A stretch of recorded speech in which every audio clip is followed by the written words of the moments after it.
오늘 은혜 받으실 말씀은 빌립보서 3장 1절에서 2절의 말씀입니다. 빌립보서 3장 1절에서 2절의 말씀을 다 같이 봉독하겠습니다. 끝으로 나의 형제들아, 주 안에서 기뻐하라. 너희에게 같은 말을 쓰는 것이 내게는 수고로움이 없고 너희에게는 안전하니라. 계대를 삼가고 행악자들을 삼가고 몸을 상해하는 일을 삼가라. 아멘. 할렐루야. 오늘 주안의 좋은 날입니다. 이 새벽에 하나님께 나와 예배하며 찬양함으로 기도함으로 하루를 시작할 때 오늘 하루도 주 안에서 승리하는 믿음의 하루가 되기를 주님의 이름으로 축복합니다. 오늘 읽은 말씀을 통하여 신앙의 표지 기쁨이라는 제목으로 하나님의 말씀을 나누겠습니다. 다시 말하면 신앙의 표현되는 증거가 뭐냐면 기쁨이라는 것입니다. 어느 한 집사님이 공무원이라서 지방으로 발령 나서 토요일 날 이제 이사를 가게 되었습니다. 이사 가게 되어서 이제 짐을 다 정리하다 못해 이제 정리를 대충 하고 주일이 되었는데 교회를 아직 결정하지 못했습니다. 그런데 짐을 대충 정리해 놓고선 일단 나가보자 하고 교회를 이제 주일날 예배 드릴 장소를 찾아서 가족들이 같이 나갔습니다. 때마침 사거리에 경찰관이 있어서 저희가 여기 이사 온 지 어저께 이사 왔는데 이제 교회에서 예배를 드리려고 하는데 어떻게 교회가 어디에 있습니까? 물어봤더니 경찰관이 자세히 가르쳐 주시는 것입니다. 예, 여기 사거리에 건너가고 300m 쭉 올라가서 왼쪽으로 한 번 가고 오른쪽으로 한 번 가면 교회가 나옵니다. 그 얘기를 듣고 이 집사님이 가족들과 함께 그 경찰관이 안내준 그대로 가서 예배를 잘 드리고 은혜 받고 왔습니다. 다시 돌아오는 길에 사거리의 반대편에 서 있는데 이 집사님이 깜짝 놀랐어요. 왜냐면 바로 앞에 교회가 있던 거예요. 그러니까 이 사람이 왜 바로 앞에 교회가 있는데 300m 가고 오른쪽 가고 왼쪽 가겠나고 횡단보도에 건너서 경찰관한테 물어봤답니다. 지금 보니까 여기 교회가 있는데 왜 저기까지 멀리까지 가서 우리 교회를 안내했냐고 물어봤더니 그 경찰관이 하는 얘기가 제가 이제 저기 교회에서 예배를 드려본 적은 없지만 제가 매일마다 이제 주일마다 여기 사거리에서 교통정리를 하다 보니까 거기에서 나온 성도들이 가장 밝고 환하고 기쁘다는 거예요, 얼굴이.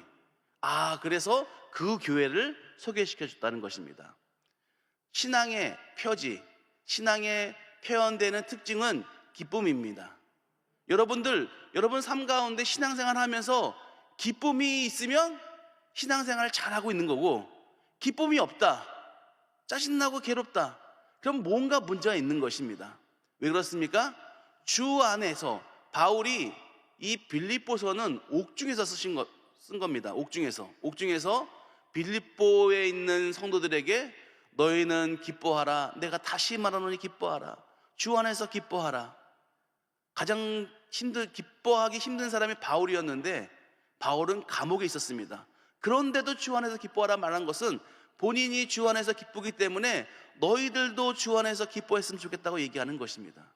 다시 말하면 신앙에 표현되는 특징은 기쁨입니다. 여러분 삶 가운데 기쁨이 있습니까? 하나님께 예배드리고 하나님을 섬기는 것이 기쁨입니까? 오늘도 우리의 심령 가운데, 우리의 마음 가운데 기쁨이 있는지 다시 한번 살펴보고 다시 기쁨을 회복하시는 여러분 되시길 주님의 이름으로 축원합니다. 그래서 바울이 구체적으로 우리가 기쁨이 사라지는 이유가 무엇인지, 그래서 이 세 가지를 이야기하면서 다시 한번 이 세 가지를 삼가라고 얘기합니다. 빌립보서 3장 2절에 보면 우리의 신앙의 기쁨을 빼앗아가는 것이 세 가지가 있는데, 빌립보서 3장 2절에 같이 한번 읽겠습니다. 계대를 삼가고 행악자들을 삼가고 몸을 상해하는 일을 삼가라. 다시 말하면 첫 번째, 계대를 삼가라는 것입니다. 계대를 삼가라는 건 무슨 말일까요? 집에 이제 강아지를 키우지 말라는 건가요? 개들을 삼가라는 것은 집에서 강아지를 키우지 말라는 것이 아니라 이 개는 바리새인들을 의미합니다. 바리새인들. 여러분들 이제 지금도 이제 동물을 좀 비유하잖아요. 좀 미련한 사람들은 곰 같다, 미련 곰 같다. 또 이렇게 좀 약삭 빠르고 있는 사람들은 여우 같다, 이렇게 얘기하는 것처럼 그 당시에도 바리새인들에게 뭐라고 얘기하면 개 같다고 표현한 것입니다. 좀 이상하죠? 개 같다고. 왜 그러냐면 마태복음 7장 6절에 보면 이렇게 써 있습니다. 마태복음 7장 6절에 제가 읽겠습니다. 거룩한 것을 개에게 주지 말며 너희 진주를 돼지 앞에 던지지 말라. 그들이 그것을 발로 밟고 돌이켜 너희를 찢어 상하게 할까 염려하라고 기록하고 있습니다. 여기서 개는 누굴까요? 돼지는 누굴까요? 여기서 말하는 개와 돼지는 그 앞절 마태복음 7장 5절을 보면 알 수 있습니다. 마태복음 7장 5절에 이렇게 써 있습니다. 외식하는 자여 먼저 내 눈 속에 있는 들보를 빼어라. 그 후에야 밝히 보고 형제의 눈 속에 있는 눈 속에서 티를 빼라. 다시 말하면 외식하는 바리새인들을 향하여 개와 돼지라고 얘기하는 것입니다. 다시 말하면 이 바울이 개들을 삼가라는 것은 뭐냐면 강아지를 키우지 말라는 것이 아니라 외식하는 바리새인들, 다시 말하면 바리새인들의 외식을 피하라는 것입니다. 다시 말하면 우리의 기쁨을 빼앗아가는 것은 바리새인들의 외식하는 모습이라는 것입니다. 외식이 뭡니까? 외식이란 국어사전에 보니까 겉만 보기 좋게 꾸며 드러내는 것이 외식입니다. 다시 말하면 외식이란 실제 없는데 있는 것처럼 하는 거예요. 있는 것처럼. 다시 말하면 외식을 쉽게 얘기하면 척하는 거예요. 척. 어떤 척이요? 신앙이 좋은 척, 신실한 척. 이것이 바로 외식입니다. 내가 있지 않은데 척을 하면 뭐죠? 기쁨이 사라지는 거예요. 기쁨이. 신앙이 없어도 봉사할 수 있습니다. 그런데 동기가 하나님의 은혜에 감사해서 봉사하지 않으면, 누가 자기가 봉사하는 것에 칭찬하지 않으면 실망해요. 어떤 사람은 재직을 받기 위해서 봉사할 수 있습니다. 그런데 봉사했는데 재직을 못 받으면 속았다고 생각해요. 사람들 눈앞에서 있는 척, 하는 척, 하는 신앙에 외식하는 모습이 있을 때 기쁨이 사라지는 것입니다. 그래서 우리는 외식을 버려야 됩니다. 외식을 버려야지만 기쁨이 회복되는 것입니다. 신앙은 어떻게 보면 겉모습이 아니라 중심을 보시는 거예요. 다시 말하면 겉모습에 집중하다 보면, 사람들이 날 어떻게 볼까 하고 집중하다 보면 정말 하나님이 주신 기쁨이 사라지게 되는 것입니다. 찬양할 때도 어떻습니까? 하나님을 사랑해서 손을 들고 찬양하는데 옆에서 손을 들고 찬양하니까 자기는 옆에서 보니까 할 수 없이 손을 들면은 이게 찬양이 기쁨이 아니라 이 고역인 거죠. 손 들고 너무 하나님의 은혜에 감사해 손을 들 수 있습니다. 그런데 옆에 있는 사람이 손을 드니까 같이 손 들면은 이게 신앙생활이 아니라 종교생활을 하게 되는 것입니다. 그래서 바울은 개들을 삼가라, 바리새인들의 외식을 삼갈 때 다시 한번 하면 우리의 기쁨이 회복된다는 것입니다. 두 번째는 무엇입니까? 두 번째는 오늘 성경에 보니까 행악자들을 삼가랍니다. 행악자들을 삼가라. 다시 말해서 악을 행하는 사람을 삼가라는 이야기입니다. 금묵자흑이라는 사자성어가 있습니다. 다시 말하면 검은 먹을 가까이 하면 검어진다는 것입니다.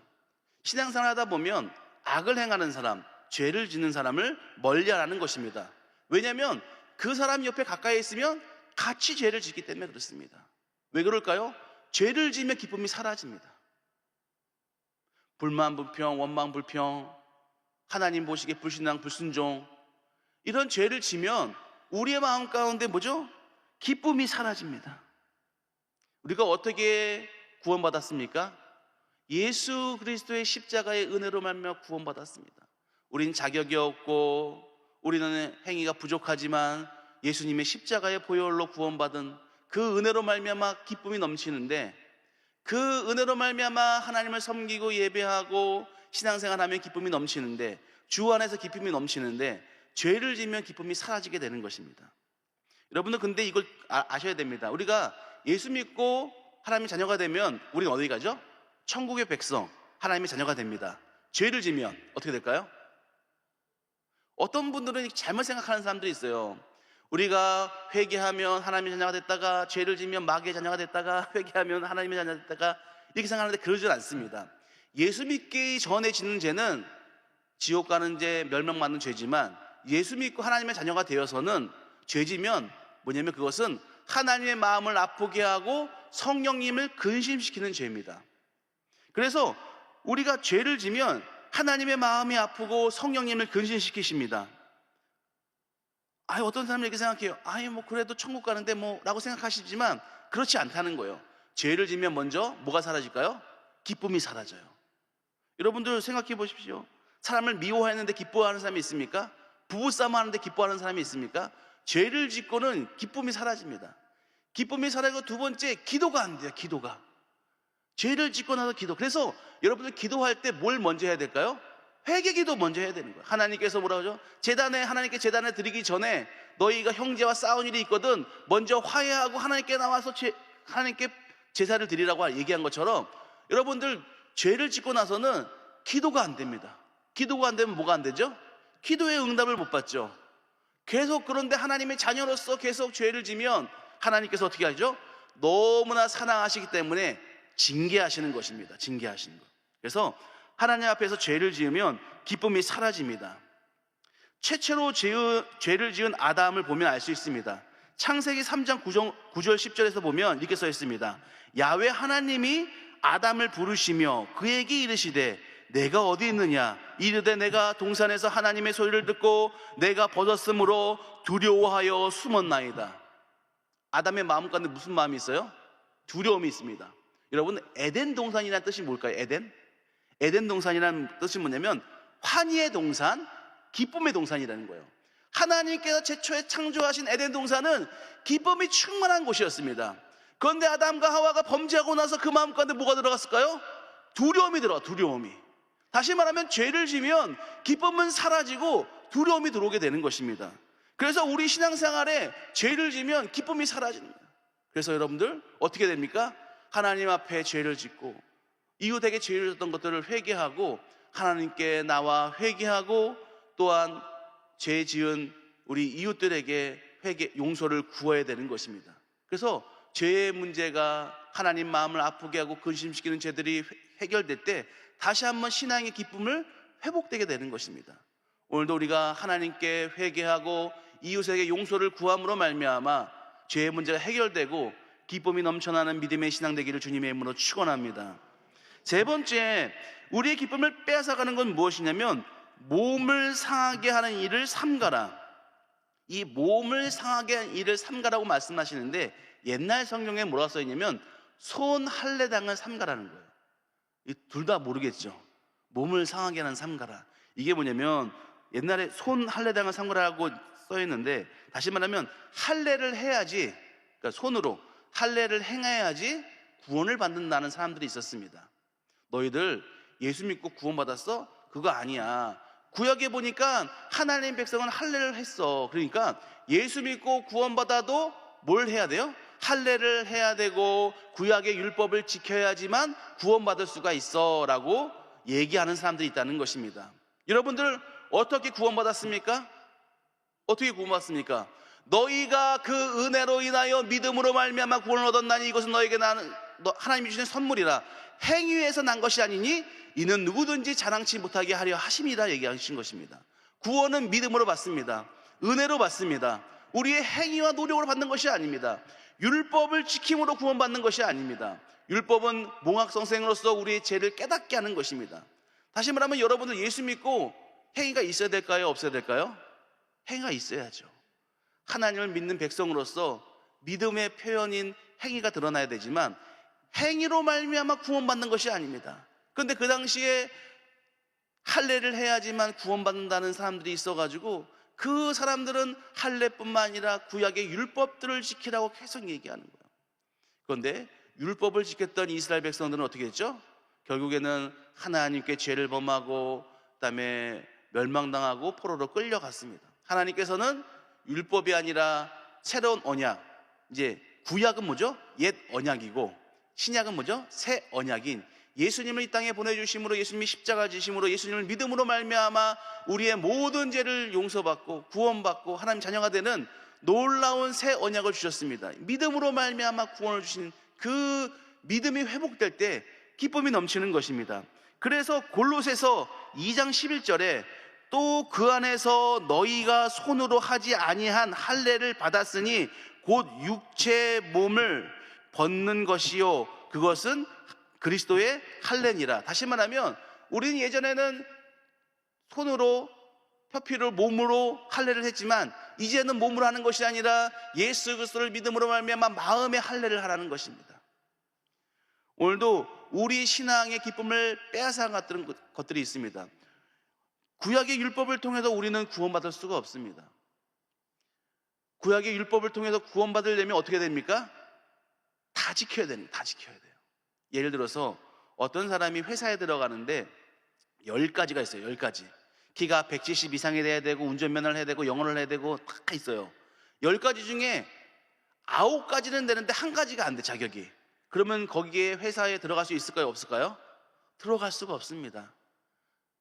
영어를 해야 되는데 영어를 못해. 못 들어갑니다. 여러분들, 율법을 통해서 구원받으려면 율법을 뭐죠? 다 지켜야 돼요. 율법이 몇 가지입니까? 구약을 봤더니 구약의 율법이 613가지의 율법이 있습니다. 613가지. 하라, 하지 말라. 613가지 율법입니다. 다시 말하면 이 율법을 통해 구원받으려면 이 613가지의 율법을 태어날 때부터 죽을 때까지 한 번도 어기지 않고 완전해야지만 그 율법을 통해서 거룩할 수가 있는 것입니다. 그러나 사람은 그렇게 할 수가 없습니다. 그래서 어떻게 되죠? 하나님께서는 율법이 아니라 하나님의 믿음으로 말미암아 주신 은혜, 구원을 주기 위해 그 아들 예수 그리스도를 이 땅에 보내주시고 예수님이 십자가를 통하여 우리의 죄를, 모든 죄를 다 대신 십자가에 지시고 우리가 예수 그리스도를 믿음으로 말미암아 하나님의 자녀가 되고 백성이 된 것입니다. 그 예수 그리스도의 은혜를 생각할 때 너무나 기쁜 거예요. 아까 191장 찬양을 했습니다. 191장 찬양 보면, 여기서 보면 내가 매일 기쁘게 순례행위를 행함은 주의 팔을 안보함이요 내가 주의 큰 복을 받는 비결도 주의 영이 함께함이라. 성령이 계시네, 할렐루야, 함께 계시네. 좁은 길을 걸으며 밤낮 기뻐하는 것, 주의 영이 함께함이라. 다시 말하면 우리가 밤낮으로 기뻐할 수 있는 것은 주님의 영이 함께하기 때문에, 그 예수 그리스도를 통하여 주신 그 구원의 기쁨이 넘쳐나기 때문에 우리 신앙 가운데 아무것도, 무명이라도 아무것도 없어도 우리는 예수 안에서 기뻐할 수 있는 것입니다. 그런데 우리가 기뻐할 수 있는데 율법이 들어오면 기쁨이 사라지는 거예요. 주일 예배 드리고 저녁 예배도 드리고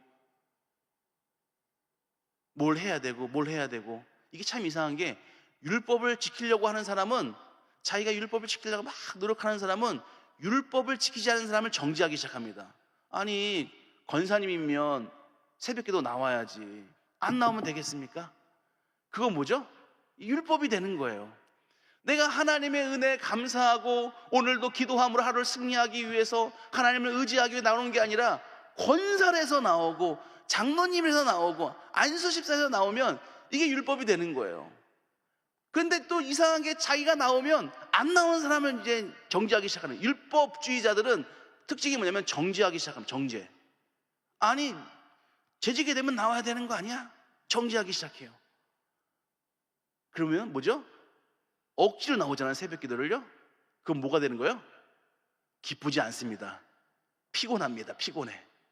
오늘 억지로 나오신 분 있습니까? 그러면 이게 기쁨이 아니에요. 뭐죠? 고욕이에요. 고욕. 여러분들 이제 친구들과 밥 먹자고 그러면, 점심 먹자고 그러면 어떡하죠? 엄청 좋아해요. 저녁 먹자고 하면 좋아하죠. 아침 먹자고 그러면 별로 이렇게 좋아하진 않아요. 새벽에 나와서 만나자고 하면 미쳤냐고 그러죠. 새벽에 나와서 밥 먹자고 그러면 새벽에 어떻게 일어나냐고. 여러분들, 이 새벽 기도 나오는 게 뭐죠?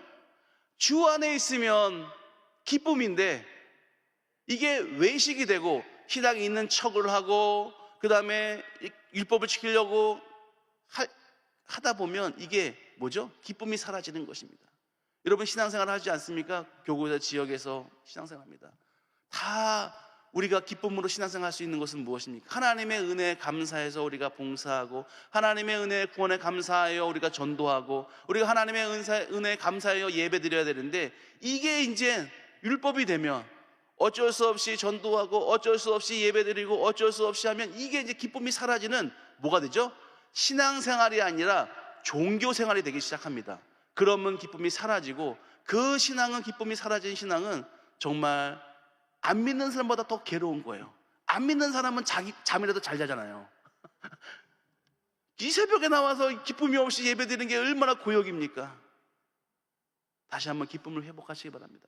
바울이 얘기합니다. 내가 다시 말하노니 계속 말하는 것이 수롭지가 않다. 주 안에서 기뻐하라. 기뻐하기 위해서는 어떻게 해야 됩니까? 우리가 외식을, 바리새인들의 외식을 벗어버리고 척하지 말고, 행악자, 죄 짓는 사람, 옷만 불평하고 하나님의 불순종하고 불신앙하는 사람들을 멀리하고, 손할례당, 율법을 지킴으로 구원받으려고 하는 사람들을 멀리할 때, 삼갈 때 다시 한번 예수 그리스도를 통한 주신 기쁨과 감사가 넘쳐나는 기쁨의 신앙, 승리의 신앙이 될 줄 믿습니다. 오늘도 우리가 신앙생활 할 때 매일마다 주 안에서 기쁘고, 좁은 길을 갈지라도 밤낮으로 기뻐하고 성령님과 동행함으로 승리하시는 우리 믿음의 귀한 성도들 되기를 주님의 이름으로 축원합니다. 기도하겠습니다. 사랑과 은혜가 많으신 하나님 감사합니다. 오늘 이 새벽에 달려나와 하나님께 예배하며 찬양하며 기도하게 하심을 감사합니다. 오늘도 바울이 얘기한 것처럼 우리가 주 안에서 매일마다 기뻐하게 하여 주시고, 우리 주신 하나님의 은혜, 사랑, 구원에 기뻐하며, 또한 기도로 말미암아 주신 응답과 축복을 기대하며 기뻐하는 믿음의 백성들 되게 하여 주시옵소서. 오늘도 신앙생활이 형식적인 신앙생활, 종교생활이 아니라 하나님을 매일마다 만나고 경험하고 동행하고 승리하는 믿음의 삶이 되게 하여 주시옵소서. 오늘도 가져온 모든 마음의 괴로움과 근심과 걱정이 있습니까? 모든 염려를 주께 맡기며 나갈 때 하나님의 돌보심을 경험케 하시고, 걱정과 근심과 두려움과 괴로움은 떠나가고 믿음으로 맡기고 기도하며 하나님을 의지하며 나갈 때 하나님 주시는 평강과 기쁨과 감사와 소망이 넘쳐나게 하여 주시옵소서. 오늘도 육신의 연약한 자가 있습니까? 채찍에 맞음으로 나음을 주시겠다 말씀하신 주님, 오늘도 주의 약속의 말씀을 의지하여 믿음으로 기도하며 나갈 때 우리 연약함이 강건함이 되고, 아버지의 아픈 곳에 치료가 임하고, 아버지 예수 그리스도의 보혈의 능력으로 말미암아 창조의 역사가 아버지 임함으로 우리 연약함과 아픔과 고통이 강건함이 되고, 또한 치료가 되고 회복이 되어서 하나님께 예배하고 하나님을 영광 얻게 하며 봉사의 삶을 살 수 있도록 건강의 보로 채워 주시옵소서. 또한 마음의 소원 기도 제목이 있습니다. 응답하여 주시고, 오늘도 감사함으로 예물 드리는 손길 있습니다. 복 내려 주시사 더욱더 나누고 베풀고 섬길 수 있는 복의 근원 되게 하여 주시옵소서. 감사드리며 예수님의 이름으로 기도드렸습니다. 아멘. 주기도문으로 우리 새벽 예배를 마치겠습니다. 하늘에 계신 우리 아버지여, 이름이 거룩히 여김을 받으시오며 나라가 임하시오며 뜻이 하늘에서 이루어진 것 같이 땅에서도 이루어지이다. 오늘 우리에게 이러한 양식을 주시옵고, 우리가 우리에게 죄 지은 자를 사하여 준 것 같이 우리 죄를 사하여 주시옵고, 우리를 시험에 들게 하지 마시옵고 다만 악에서 구하시옵소서. 나라와 권세와 영광이 아버지께 영원히 있사옵나이다. 아멘.